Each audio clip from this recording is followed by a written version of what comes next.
प्यारे बच्चों, कैसे हो? आई होप आप स्वस्थ होंगे, मस्त होंगे और व्यस्त होंगे, अपना काम कर रहे होंगे। तो आइए मैं सीधे विषय पर चलता हूँ।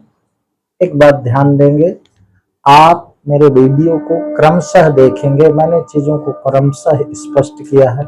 मैं सवाल क्रमशः बता रहा हूँ, बीच में कुछ सवाल छोड़ देता हूँ। मुझे ऐसा लगता है कि वो सवाल बिल्कुल सरल है और आपसे बन जाते होंगे। अगर नहीं बनते हैं तो आप कमेंट्स करिएगा, मैं उनको भी बता दूंगा।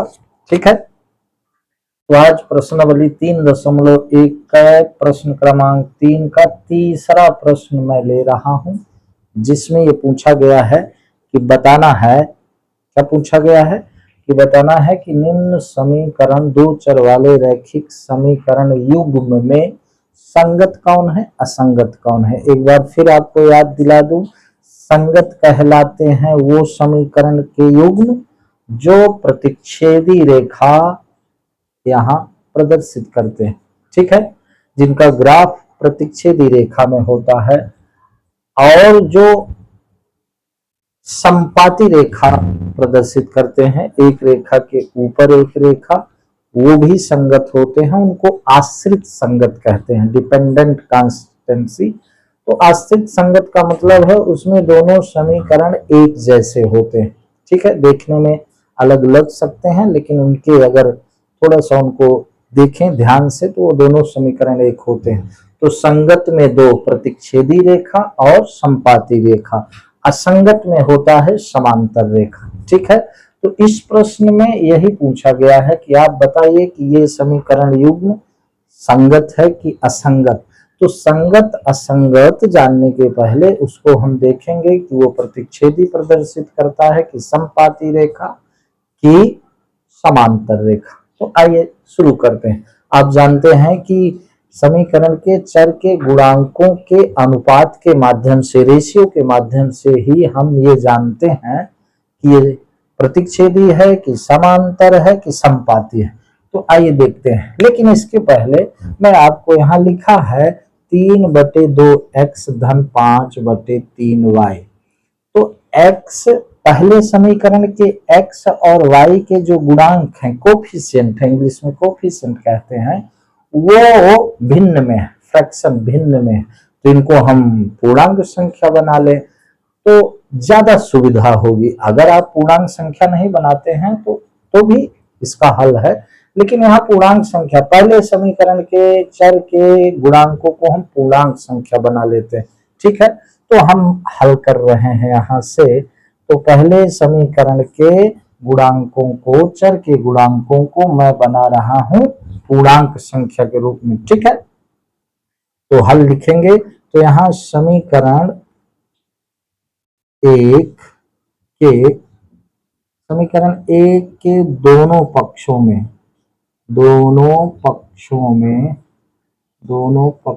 चूंकि समीकरण में दो पक्ष होते हैं, दोनों पक्षों में 6 का गुणा करने पर,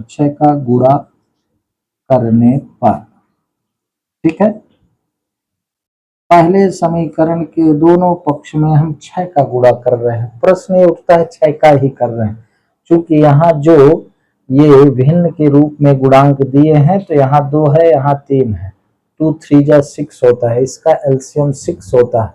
लघुत्तम समावर्तक दो संख्याओं के लिए वो संख्या है जो उन दोनों संख्याओं से विभाजित होती है, उसी को लघुत्तम समावर्तक कहते हैं। तो 6 2 से भी विभाजित होगी, 3 से भी विभाजित होगी, और 2 3 6 इसका लघुत्तम समावर्तक। तो 6 का हम दोनों पक्ष में, इसमें भी और इधर भी हम गुणा करेंगे। तो हम लिखेंगे क्या, 6 गुणे 3/2x धन 5/3y बराबर 7 गुणे 6। दोनों पक्ष में हम 6 का गुणा कर दिए। अब देखें, इस 6 का दोनों में गुणा होगा, ध्यान रखिएगा। 6 गुणे 3/2x धन 6 गुणे 5/3y बराबर 6 सते 42। ये हो गया। अब देखें, ये 2 3 6 ये कट गया, ये 3 दूनी 6 ये कट गया, तो ये 3 त्रिकाल 9x हो गया। ये क्या हो गया, 9x धन ये 5 दूनी 10y हो गया बराबर ये 42। अब देखें ये पहला समीकरण आपका क्या हो गया, इसके चर के गुणांक जो है वो पूर्णांक में हो गए। अब ये समीकरण सिंपल हो गया, ठीक है। अब इसके बाद दूसरा समीकरण ये है, तो दूसरे समीकरण को लिख लें। दूसरा समीकरण है 9x ऋण 10y बराबर 14। ये दूसरा समीकरण हो गया, ठीक है। अब समीकरण के गुणांकों के अनुपात से, रेशियो से ही हम ये निश्चित करते हैं कि ये कौन रेखा प्रदर्शित करता है। तो लिखेंगे यहां A1 बराबर 9, B1 बराबर 10 और C1 बराबर 42 है, और A2 बराबर भी 9 है, B2 बराबर है यहाँ ऋण 10 और C2 बराबर है क्या, 14। एकदम सरल है, ठीक है। तो अब यहां देखें A1 बटे A2 कॉमा, अभी चूंकि निश्चित नहीं है कि बराबर है कि बराबर नहीं है तो कॉमा कर लें। फिर B1 बटे B2 10 बटे ऋण 10 और फिर C1 क्या है 42 बटे C2 क्या है 14, ठीक। तो A1 बटे A2, पहले मैं फार्मूला लिख देता हूं, A1 बटे A2, B1 बटे B2 और फिर C1 बटे C2। अब इसी का हमें मान प्राप्त करना है, तो इधर देख लें A1 बटे A2, A1 है 9 और A2 भी है 9, तो क्या हो गया 9 बटे 9, और फिर B1 है 10 और B2 है ऋण 10, फिर C1 क्या है 42 और C2 है क्या 14। अब देखें 9 एकन्नम 9, 10 एकन्नम 10, लेकिन ध्यान देंगे यहाँ 10 बटे ऋण 10 है, तो ऋण चाहे नीचे हो चाहे ऊपर हो वो फ्रैक्शन ऋणात्मक ही माना जाता है, वो भिन्न ऋणात्मक ही मानी जाती है। तो एक बराबर नहीं है ऋण 1 के। अब इधर काम ही नहीं है, यही हमको सोल्यूशन मिल गया क्या, 1। ये A1 बटे A2 का मान 1 आया और B1 बटे B2 का मान ऋण 1 आया, तो 1 और ऋण 1 के बराबर नहीं है, अर्थात A1 upon A2 is not equal to B1 upon B2। ये प्रतिबंध किसके लिए है, प्रतिच्छेदी रेखा के लिए। तो यहां हम लिखेंगे यहां A1 अपान A2 बराबर नहीं है B1 अपान B2, इसलिए ये समीकरण के युग्म प्रतिच्छेदी रेखा प्रदर्शित करेंगे, प्रतिच्छेदी रेखा प्रदर्शित करेंगे। तो प्रतिच्छेदी रेखा प्रदर्शित करेंगे, अतः यह समीकरण युग्म संगत है। इसका उत्तर क्या है, ये संगत है, क्योंकि इस प्रश्न में यही कहा गया है कि हमको संगत असंगत बताना है। तो पहले हम ये क्लियर करेंगे कि वो प्रतिच्छेदी है कि समांतर है कि समपाती है। प्रतिच्छेदी है तब भी संगत है, समांतर है तो असंगत है, और अगर संपाती रेखा प्रदर्शित करता है तब भी संगत है। तो इस प्रश्न का क्या हुआ, संगत। बात समझ में आ रही, इसको आप देख लेंगे। मैंने यहाँ पर बताने की कोशिश करी कि अगर x और y चर के गुणांक अगर भिन्न में है तो उसको पूर्णांक संख्या में कैसे लिखते हैं। समीकरण के दोनों पक्षों में एक ही संख्या का गुणा भाग करने पर उसके मान में परिवर्तन नहीं होता। तो आप देख लें, इसको रोक करके वीडियो आप लगा लेंगे। इसी तरह से एक छोटा सा सवाल और है, मैं इसको स्पष्ट कर देता हूं फिर आगे बढ़ता हूं। इसी प्रश्न क्रमांक 3 के लिए ही 3 में ही एक छोटा सा और सवाल है, उसको आप समझिए, इसके बाद फिर हम आगे के क्वेश्चन को करते हैं। तो मुझे पूरा विश्वास है आपके बात समझ में आई होगी, अच्छे से समझ में आई। कृपया कंटिन्यू रहिएगा तो एकदम क्लियर हो जाएगा। अब जैसे प्रश्न क्रमांक 3 का ही एक प्रश्न है, ये कौन, 5वां प्रश्न, जिसमें लिखा है 4/3x धन 2y बराबर 8, ये पहला समीकरण है। और दूसरा समीकरण क्या है, 2x धन 3y बराबर क्या है, 12। ठीक है, ये दूसरा समीकरण, इसको हमको बताना है संगत है कि असंगत। ठीक है, तो वही नियम पहले हम देखें ये किस प्रकार की रेखा प्रदर्शित करेगा ग्राफ में। तो यहाँ पर भी x का गुणांक फ्रैक्शन में है, यानी भिन्न में है। ठीक है, तो यहाँ जब हल करेंगे, अब ये 2y, तो 2y, y का गुणांक 2 है, तो 2/1 अगर हम लिख लें तो अंश और हर हमें मिल गया, लेकिन 2 का मान परिवर्तित नहीं हुआ, 2 को हम 2/1 लिख सकते हैं। अब देखें इस x का ये जो गुणांक है इसमें हर 3 है, और इस y का जो ये 2 गुणांक था हमने बटे 1 कर लिया, क्योंकि 2/1 2 को लिख सकते हैं। अब हमको ये हर मिल गए। अब इन्हीं के एलसीएम को, लघुत्तम समापबल, 3 × 3, इसका लघुत्तम समापवर्तक 3 होगा। वो भिन्न का नियम थोड़ा सा लग रहा, तो यहाँ लिखेंगे कि समीकरण, वही चीज, समीकरण 1 के दोनों पक्षों में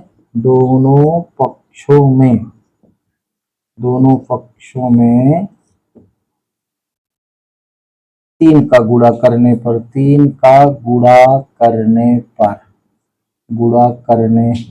पर, ठीक है, तो ये 3 गुणे 4/3x धन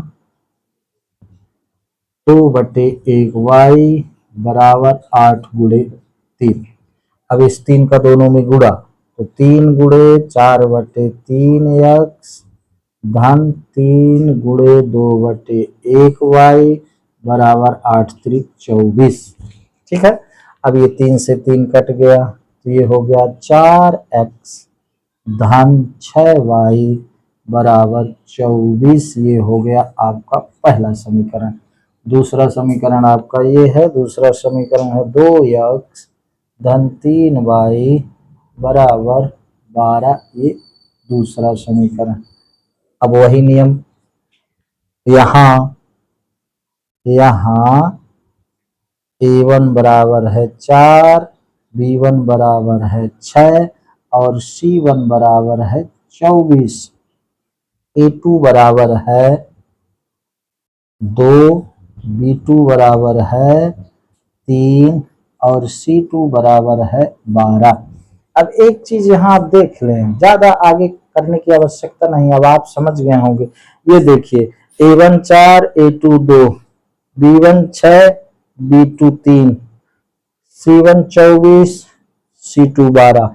अब देखो 2 2 2 दूनी 4, तो यहाँ आ जाएगा 2, 3 दूनी 6, यहाँ आ जाएगा 2, 12 दूनी 24, यहाँ आ जाएगा 2, यानी कि ये सब आपस में रेशियो बराबर होंगे। देख लें कैसे, a1/a2, b1/b2 और c1/c2। अब इधर आप देख लें, a1 a2, a1 4, a2 2, b1 6, b2 3 और c1 24, c2 12। अब देखें 2 दूनी 4, 3 दूनी 6, 12 दूनी 24, यानी 2 बराबर 2 बराबर 2। क्या मतलब हुआ, क्योंकि यहाँ a1/a2 बराबर b1/b2 बराबर c1/c2 है। अतः, फिर वही लिख दें, अतः यह समीकरण युग्म समपाती रेखा प्रदर्शित करेगा, इसलिए यह संगत है। क्योंकि समपाती रेखा के अपरिमित अनंत हल होंगे तो ये संगत होगा, क्योंकि संपाती रेखा प्रदर्शित करता है तब भी संगत होता है, और प्रतिच्छेदी रेखा प्रदर्शित करता है तब भी संगत होता है। तो इसका उत्तर क्या आया कि यह संगत है, संगत है, संगत है, ऐसा लिखेंगे। ठीक है, एकदम समझ में आ गया होगा, बिल्कुल सरल है। मैंने थोड़ा सा स्पष्ट करने का प्रयास किया कि जब गुणांक भिन्न में हो तो उसको हम पूर्णांक में कैसे करें। ठीक है, इसके बाद प्रश्न क्रमांक 4 वही है, संगत असंगत बताना है। आप समझ गए होंगे, इसमें कोई कठिनाई नहीं। प्रश्न क्रमांक 5 में आपको समझाता हूं। ठीक है, और मैंने शुरू में कहा था कि आपसे दिए गए कथन को, सवाल में जो कथन है, सवाल जो कह रहा है उसको समीकरण में लिखना आना चाहिए। अगर आप उसको समीकरण में लिख लिए तो आपकी बहुत समस्या का समाधान बिल्कुल अपने आप हो जाएगा। तो प्रश्न क्रमांक 5, तो प्रश्न क्रमांक 5 क्या कहता है, आयत के बारे में लिखा है। प्रश्न क्रमांक 5 कहता है, एक आयताकार बाग जिसकी लंबाई चौड़ाई से 4 मीटर अधिक है का अर्ध परिमाप 36 मीटर है, बाग की विमाएं ज्ञात कीजिए। विमाएं क्या है, लंबाई चौड़ाई ऊंचाई, यही विमाएं। ठीक है, तो एक आयताकार बाग है। प्रश्न क्रमांक 5 यहां हम सीधा हल कर रहे हैं, प्रश्न आप देख लीजिए। ठीक है, तो इस जो आयताकार बाग दिया गया है उस बाग की लंबाई उसके चौड़ाई से 4 मीटर अधिक, चौड़ाई से लंबाई अधिक होती ही। ठीक है, तो यहां लिखेंगे माना, माना आयताकार, आयताकार बाग, आयताकार बाग की लंबाई, ये मैं लंबाई ऐसे लिख देता हूं, आयताकार बाग की लंबाई बराबर x मीटर, x मीटर। ठीक है, और चौड़ाई कितना है, चौड़ाई, चौड़ाई बराबर कितना है, चौड़ाई यहां 22 मीटर हमने मान लिया। ठीक है, अब आयताकार बाग की लंबाई x हमने मान ली और आयताकार बाग की चौड़ाई हमने 22 मान ली। अब देखें, अतः प्रश्नानुसार, प्रश्न क्या कह रहा है, अतः प्रश्नानुसार, प्रश्न जो कह रहा है प्रश्नानुसार, प्रश्नानुसार क्या हुआ। अब देखें, वही तरीका सीखें जो मैं समझाने का प्रयास करूं। मैंने यहां लिख लिया x बराबर y, जो कि अभी प्रश्न के अनुसार गलत। अब इसी को बैलेंस कर देना है। उसकी लंबाई, इस आयताकार बाग की लंबाई माने x, इसके चौड़ाई से 4 अधिक है, यानी ये x y से 4 अधिक है, इसलिए अभी ये समीकरण बैलेंस नहीं है, तो y में हम 4 जोड़ दें। इसको ऐसा समझ सकते हैं, अगर लिखा है 3 बराबर 7, 3 बराबर 7 लिखा है, इसका मतलब ये बैलेंस नहीं है। ठीक है, 3 7 के बराबर, इसको बैलेंस करना है तो क्या करें, इधर 4 घटा दें, इधर अगर हमने 4 घटा दिया तो अब ये 3 बराबर 3 हो गया, बैलेंस हो गया।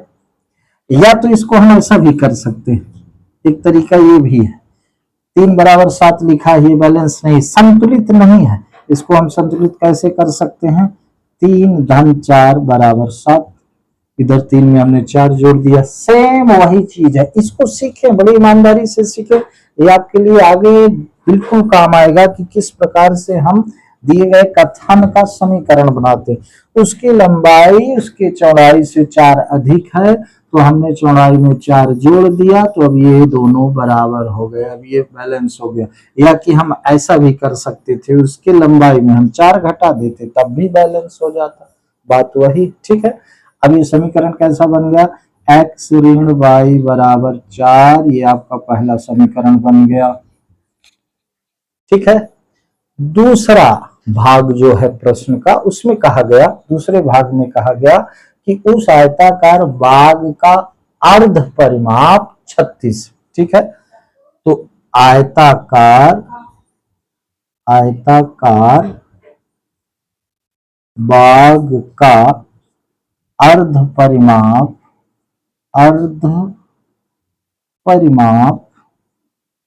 बराबर। अब देखो आयत का परिमाप क्या होता है, 2 गुणे लंबाई धन चौड़ाई, तो अर्ध परिमाप क्या होगा, 2 गुणे लंबाई धन चौड़ाई बटे 2। अर्ध परिमाप न कह रहा है भाई, तो लंबाई लेंथ बेस लंबाई चौड़ाई, तो 2 गुणे लंबाई धन चौड़ाई ये अर्ध परिमाप नहीं है। अर्ध परिमाप माने परिमाप का आधा, तो किसी चीज को आधा करना है तो उसको 2 से भाग देते हैं, तो ये हमने 2 से भाग दे दिया, क्योंकि हमने इधर लिखा आयताकार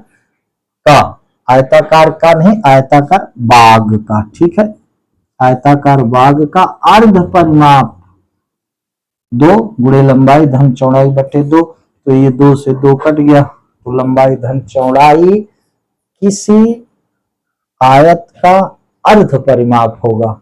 आधी लंबाई आधी, कुल 2 चौड़ाई होती है 2 लंबाई होती है आयत में, तो आयत का परिमाप क्या है, पूरे बाउंड्री का योग, उसकी चौड़ाई लंबाई का योग, चौड़ाई भी उसमें 2 है, 2 उसमें लंबाई भी है, इसीलिए तो 2 गुणे लंबाई धन चौड़ाई इसका होता है। अब आधा है तो 1 चौड़ाई ले लिया 1 लंबाई ले लिया, यही तो लिखा 1 लंबाई 1 चौड़ाई।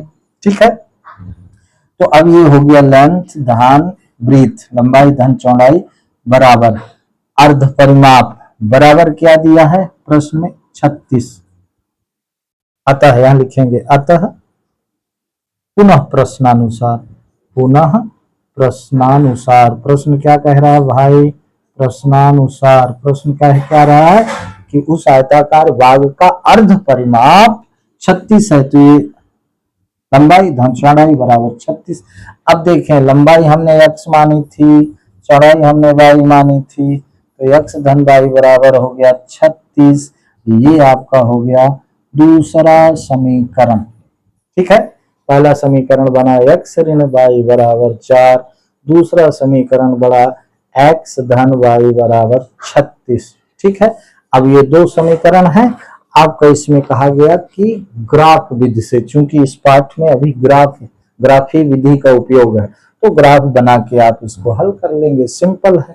ठीक है ना, एक समीकरण बना यहाँ x ऋण y बराबर 4, ये पहला समीकरण बना, और दूसरा बना x धन y बराबर 36, ये दूसरा समीकरण बना।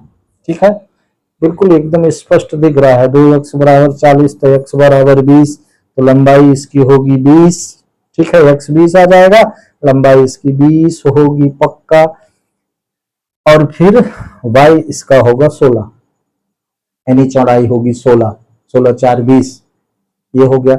इसको ग्राफ से करना है, इसलिए मैं यहाँ पर ये प्रश्न समाप्त करता हूँ, क्योंकि मैं जानता हूँ कि आप ग्राफ के माध्यम से चर का मान प्राप्त करना सीख गए होंगे। सरल है, ग्राफ में ज्यादा आनंद आता है ब्लैक बोर्ड। फिर भी अभी अगला क्वेश्चन में आपको थोड़ा सा ग्राफ में समझाने की कोशिश करेंगे। तो ये आपका हो गया प्रश्न क्रमांक 5। प्रश्न क्रमांक 6 देख लेते हैं।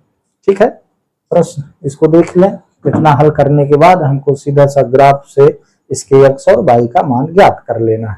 अब आ जाते हैं प्रश्न क्रमांक 6 में। ठीक है, प्रश्न क्रमांक 6 को थोड़ा सा बच्चे कहते हैं कि सर इसको कैसे करना है, इसमें क्या है, कुछ बच्चे नहीं समझ पाते हैं, कोई बात नहीं, धीरे धीरे सब समझ जाएंगे। प्रश्न क्रमांक 6 में एक समीकरण दिया है, आप किताब देखें, प्रश्न को बहुत ध्यान से पढ़ना चाहिए, गणित में इंपॉर्टेंट है। प्रश्न को आप समझ गए, आधी समस्या का समाधान हो गया। ठीक है, प्रश्न को बहुत ध्यान से पढ़ना है। लिखा है एक रैखिक समीकरण 2x धन 3y ऋण 8 बराबर 0। प्रश्न क्रमांक 6 में एक रैखिक समीकरण दिया गया है, और वो रैखिक समीकरण है 2x धन 3y ऋण 8 बराबर 0। एक ही समीकरण दिया गया। ठीक है, और फिर पूछा गया है कि 2 चरों में एक ऐसी और रैखिक समीकरण लिखिए ताकि प्राप्त युग्म प्राप्त जोड़े का ज्यामितीय रूपण जैसा कि प्रतिच्छेद करती रेखाएं हो, समांतर रेखाएं हो, समपाती रेखा। इसी, ये एक समीकरण है, इसी समीकरण के लिए एक और समीकरण लिखना है जिससे समीकरण युग्म का जो ग्राफ हो वो प्रतिच्छेदी रेखा प्रदर्शित, वो समीकरण अपने से लिखना है। अब चूंकि जानते हैं, यहां लिखेंगे पहले को हम हल कर रहे हैं, इस समीकरण के लिए एक और समीकरण लिखना है, क्योंकि समीकरण युग्म है ये, तो एक दिया है, एक और लिखेंगे तब युग्म होगा। इस समीकरण के लिए एक और समीकरण लिखना है कि ये समीकरण युग्म प्रतिच्छेदी रेखा प्रदर्शित करे। ठीक है, तो यहां समझना होगा पहले का, छठवां का पहला का हल हम आपको समझा रहे हैं। पहले का हल, छठवां का पहले, छठवां में ये तीन चीज पूछी है ना, पहले पूछा है प्रतिच्छेद रेखा करती रेखाएं हो, दूसरा समांतर रेखाएं हो, तीसरा संपाती रेखाएं हो। तो पहले प्रतिच्छेद करती हुई रेखाएं हो, तो यहां लिखेंगे चूंकि, यहां लिखेंगे चूंकि हम जानते हैं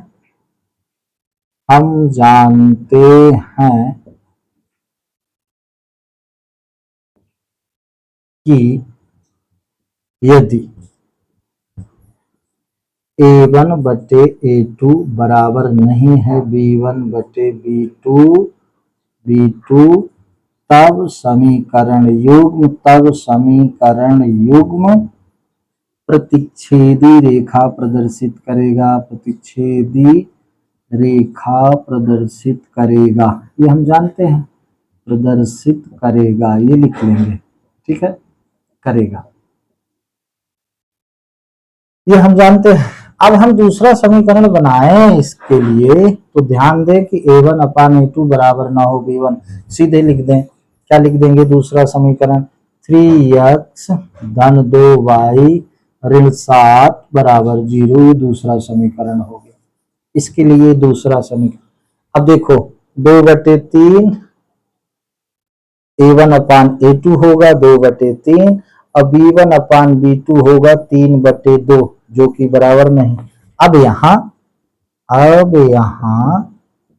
देख लें, अब A1 अपान A2 लिखने की जरूरत नहीं, आप समझ, पहले समीकरण के x के गुणांक को ये 2/3 बराबर नहीं है 3/2 के। तो उत्तर इसके लिए क्या हुआ, इसके लिए उत्तर ये होगा, एक समीकरण हमने दूसरा लिखा, इसी का जोड़ा लिखा कि समीकरण प्रतिच्छेदी रेखा प्रदर्शित करे। ठीक है, दूसरे के लिए, दूसरे, अब समांतर रेखा प्रदर्शित कब करेगा, तो समांतर रेखा तब प्रदर्शित करता है जब B1 upon B2 is not equal to C1 upon, तो दो ठे ऐसे लिख देना है। यहाँ दूसरे के लिए ये समीकरण है, तो इसको हम लिख दें 2x धन 3y ऋण 7 बराबर 0। अब देख लें दूसरे के लिए, अब यहां हम पहले लिखेंगे, हम जानते हैं कि यदि A1 अपान A2 बराबर B1 अपान B2 बराबर नहीं है C1 अपान C2, तब वह समीकरण युग्म समांतर रेखा प्रदर्शित करेगा। तो देख लें, यहाँ 2/2 बराबर है 3/3 बराबर नहीं है ऋण 8/7। तो दूसरे के लिए ये समीकरण हम लिख देंगे, दूसरे का उत्तर ये है, दूसरे का हल ये, प्रश्न क्रमांक 6 के लिए दूसरे के लिए ये हल है। और तीसरे के लिए बिल्कुल सिंपल है, इसलिए मैं इसको थोड़ा सा जल्दी बता रहा हूं, आप समझते होंगे। इसी समीकरण का एक और युग्म लिखना है कि समीकरण संपाती रेखा प्रदर्शित करे। तो देख लें, यहाँ ये समीकरण है, इस समीकरण के दोनों ओर अगर हम 2 का गुणा कर दें, ठीक है, किसके, समीकरण 1 के दोनों पक्षों में 2 का गुणा करने पर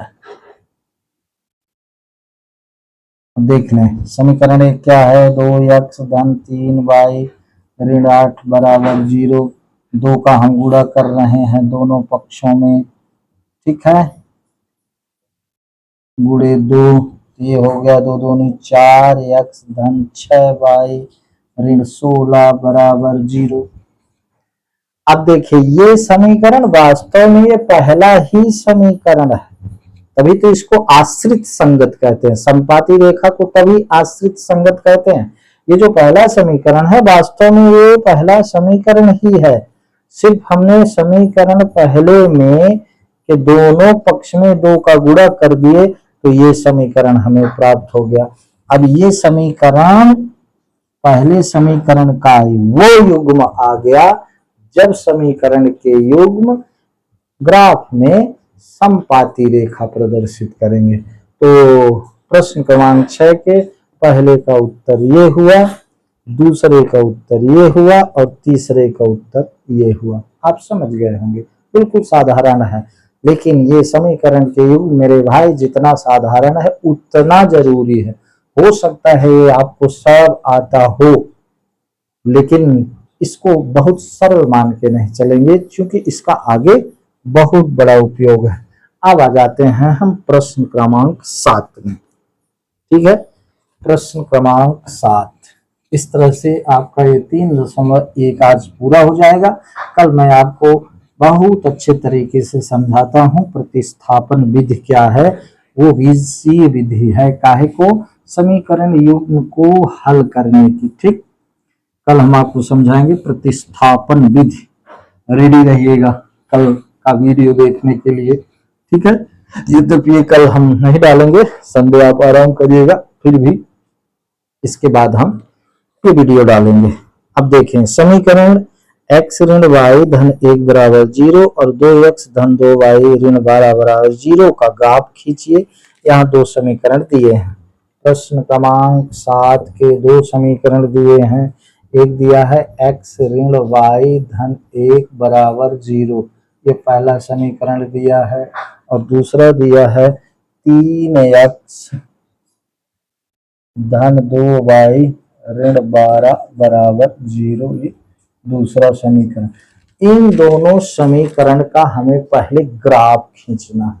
ठीक है, इसके बाद x अक्ष और इन रेखाओं से बने त्रिभुज के शीर्षों के निर्देशांक ज्ञात कीजिए और त्रिभुजाकार पटल को छायांकित कीजिए। पहले इसी को समझें कि इसका ग्राफ खींचना है। तो ग्राफ खींचने के लिए हम x y के निर्देशांक, x y जो निर्देशांक है उसको हम ज्ञात कर लेते हैं। तो हमने तरीका क्या बनाया, अब यहाँ हम हल करना शुरू करते हैं। इसका हम ग्राफ आपको समझाएंगे। ठीक है, क्योंकि आगे लिखा है कि समीकरण ये जो 2 हैं इनका आप ग्राफ बनाइए और फिर इन रेखाओं से, चूंकि ये दोनों रैखिक समीकरण है तो 2 रेखा प्रदर्शित करें। इन रेखाओं और x अक्ष के साथ एक त्रिभुज बनेगा, उस त्रिभुज का हमको निर्देशांक बताना है। शीर्ष के निर्देशांक, त्रिभुज में जो शीर्ष होते हैं उनके निर्देशांक। अब ये सब समझ में आ जाए, आप पहले तो देखें कि इसका हम ग्राफ कैसे इसमें प्रदर्शित करें हैं। तो समीकरण 1 ले लेते हैं, x ऋण y धन 1 बराबर 0। ठीक है, तो इसको हम कैसा लिख सकते हैं, इसको हम लिख सकते हैं x ऋण y बराबर ऋण 1 उधर चला गया। ठीक है, अब हम y को उधर कर दें, 1 को इधर कर दें तो ये धन हो जाएगा। तो हम लिखेंगे x धन 1 बराबर y। तब क्या लिख सकते हैं, y बराबर x धन 1, चूंकि हमको y निकालना है, x का मान रखना है, y निकालना है, तब ना हम वो निर्देशांक निकालेंगे। ठीक है, तो अब इसके लिए एक हम यहाँ पर बना लें, क्या ऐसे सारणी बना लें।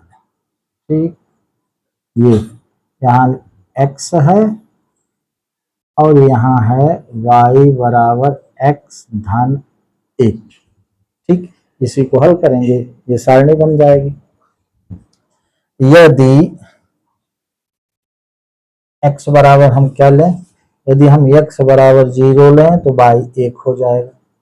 यदि x बराबर हमने 0 लिया, x 0 लिया तो y बराबर क्या होगा, y बराबर x धन 1 है, तो x हमने 0 लिया, 0 धन 1 तो y बराबर 1 हुआ। हमने x 0 लिया तो y क्या हो गया, 1 हो गया। अब x अगर हम 4 लेते हैं, ये हमने 4 लिया, ध्यान दें x हमने 4 लिया, 4 यहाँ रख देंगे तो y बराबर 5 हो जाएगा, ये 5 हो गया। एक समीकरण के लिए ये टेबल बन गए, ठीक है। अब मैं ये टेबल ऊपर लिखे देता हूं, क्योंकि इसको मिटाने के बाद फिर हम आपको ग्राफ समझाएंगे, ठीक है। पहले समीकरण का ये टेबल मैंने आपके सामने रख दिया, इधर दिखता होगा, बिल्कुल दिखेगा, थोड़ा सा हम इसको मिटा लेते हैं, स्थान हो जाए। ये ध्यान दीजिएगा, दूसरा समीकरण, ठीक है। ये पहले समीकरण का ये मैं टेबल बना रहा हूं, ये तो ये हो गए पहले समीकरण की टेबल। यहाँ x, यहाँ y बराबर x धन 1, तो अगर हम x 0 लिए तो y 1 हो गया, x हमने 4 लिया तो y 5 हो गया, ठीक। वो हमने सारणी बना दी। अब इसी तरह दूसरा समीकरण ले लेते हैं, ठीक। दूसरा समीकरण क्या है, 3x धन 2y ऋण 12 बराबर 0, जिसको हम लिखेंगे 2y बराबर 12 ऋण 3x। ये 12 बराबर के उधर गया तो ऋण था तो धन हो गया, ये 3x उधर गया, ठीक है, तो धन था तो ऋण हो गया। अब इसको हम लिख लेंगे y बराबर 12 ऋण 3x बटे 2, ठीक है। अब देखें, इसके लिए हम इधर सारणी बनाए देते हैं, दूसरे समीकरण की सारणी ये बनाए देते हैं आपके लिए। ये हमने सारणी बना दी, यहाँ x और यहाँ y बराबर 12 ऋण 3x बटे 2, ठीक है।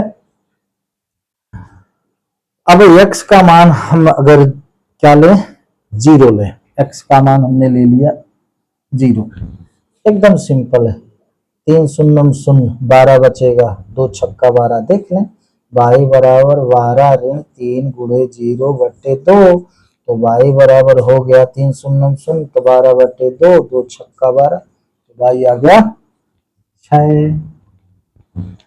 अब अगर हम x का मान 4 लेंगे तो 3 चौक 12, 12 में 12 गया 0, तो अगर हम x का मान लेते हैं 4, ये हमने 4 लिया, x का मान लिया 4, तो अगर हम यहाँ 4 रखेंगे तो 3 चौक 12, 12 में 12 गए 0, 0 बटे 2, तो 0 हो गया, ओके। अभी आप रोक के लिख लेंगे, दोनों समीकरणों की मैंने यहाँ सारणी बना दी।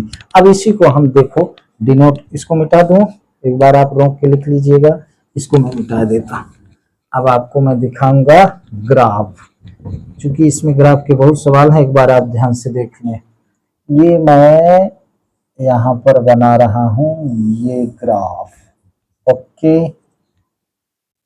एक्स अक्ष, एक्स एक्सिस, एक्स अक्ष, ये वाई एक्सिस, ये मूल यहाँ पर 0। अब देखें, एक बिल्कुल बराबर जितने खाने होंगे, इसलिए मैं कहता हूँ इसको ग्राफ में बनाए तो ज्यादा एक्यूरेट आता है। ये 5 इधर ऋणात्मक, 1 2 3 4 5 6, इधर धनात्मक y 1 2 3 4 5 6, इधर भी y ऋणात्मक 1 2 3 4 5 6, ये ऋण वैल्यू इधर है ना, ये ऋण 3 ऋण 4 ऋण 5 ऋण 6, इधर 1 2 3 4 5 6, और इधर ऋण 1 ऋण 2 ऋण 3 ऋण 4 ऋण 5 ऋण 6, ठीक है। अब हम दोनों समीकरण के यहाँ जो निर्देशांक है उनको यहाँ पर प्रदर्शित करेंगे। पहला समीकरण की रेखा अब मैं बनाने जा रहा हूं, तो x0 y 1, x0 y 1 यहाँ पर होगा x0 y 1, एक निर्देशांक ये हो गया, इसको हम ए नाम दे दें।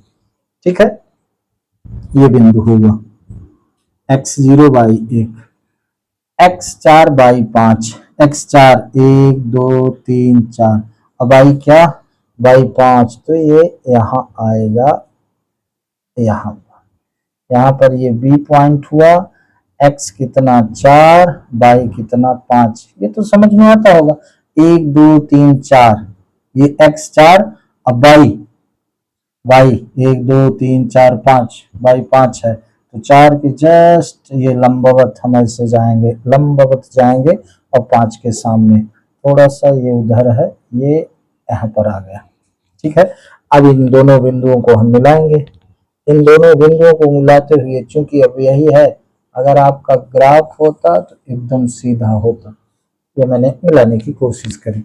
ये जो लाइन बनी, ये लाइन किस इक्वेशन की है, फर्स्ट इक्वेशन की, x ऋण y धन 1, x ऋण y धन 1 बराबर 0 समीकरण की ये रेखा है, तभी तो इसको रैखिक समीकरण कहते हैं। ठीक, ये खींच दिया मैंने।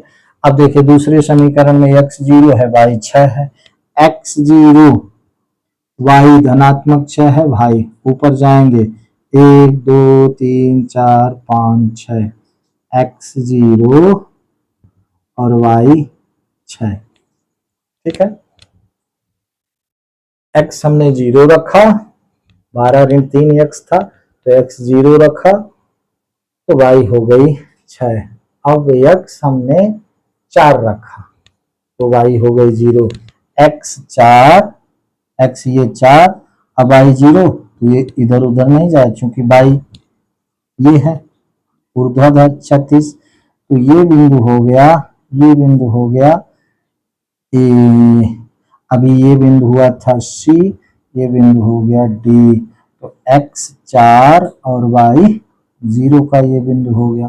अब इसको मिलाना है, इसको हम ऐसे मिलाएंगे, ये ऐसे हमने मिला दिया, ये ऊपर तक चला गया। ठीक है, तो ये किस समीकरण का हुआ, दूसरे समीकरण, यानी 3x धन 2y ऋण 12 बराबर 0। अब देखो प्रश्न कहता है कि समीकरण युग्म की रेखाओं और x अक्ष इसके बीच जो ट्रायंगल बनता है, तो उसके बीच ये ट्रायंगल बना मेरे भाई, ये ट्रायंगल यहाँ से यहाँ तक। अब देखो ये दो रेखाएं हैं और ये x अक्ष है, ये अपना ट्रायंगल बना, ये ऐसे। तो अब इस ट्रायंगल का क्या बताना है, निर्देशांक बताना है। ठीक है, किसके शीर्षों के, तो एक शीर्ष ये हुआ, एक शीर्ष इसको हम P मान लें, तो इस शीर्ष के ये देखो 2 के सामने है, 3 के सामने, तो x 2 हो गया, y 3 हो गया। एक्यूरेट ये नहीं आ रहा, लेकिन ग्राफ में एकदम एक्यूरेट आएगा। दूसरा अगर Q मान लें इसको, ठीक है, हमने D मानना था तो Q मान लें, क्योंकि D हम जब रेखाएं प्रदर्शित कर रहे थे तब, तो इसका दूसरा निर्देशांक हो गया 4 0, और तीसरा ये हो गया x -1 और y 0, ये यहाँ से। इसमें हम क्या लिखेंगे, त्रिभुज P, इसको Q, इसको R माने, ये Q, तो इसको हम P मान लें, यहाँ तो हम A माने ही थे, यहाँ D माने ही थे, तो अब लिखे त्रिभुज, ये त्रिभुज P A और D के शीर्षों के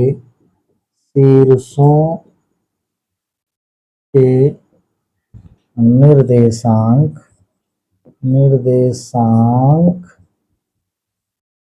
P का क्या है 2 3, A का क्या है x ऋण 1 बाई 0, और D का क्या है x 4 और y 0।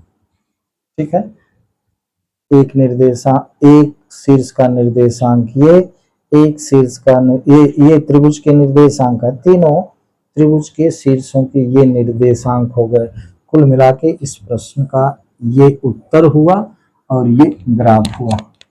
आप समझ गए होंगे। बिल्कुल सिंपल सा। ठीक है, इस तरह से प्यारे बच्चों ये आपका प्रश्नावली 3.1 समाप्त हुआ। पुनः मैं आपसे कहूंगा ये जितना सरल है उतना ही उपयोगी है। ये समीकरण को हल करना, आप आगे जिस गणित में जाएंगे वहां पर समीकरण से भेंट आपको होना है, तो प्लीज इसको ध्यान से क्रमशः लेकर चलिएगा। इसके बाद आगे प्रश्नावली 3.2 मैं आपके सामने रखूंगा, वहां पर प्रतिस्थापन विधा को समझाऊंगा। तो आज बस इतना ही। आप जुड़े रहें you can do maths channel से, और अगर आपको ये ठीक लगे तब भी आप बताएं, अगर आपको ये न समझ में आए तब भी आप बताएं, कमेंट्स करें, तो उससे मुझे समझ में आएगा कि मेरे बताने में क्या गड़बड़ है। तो मैं कोशिश करूंगा कि आपको और सरल तरीके से समझाने का प्रयास करूं। आज बस इतना ही। धन्यवाद।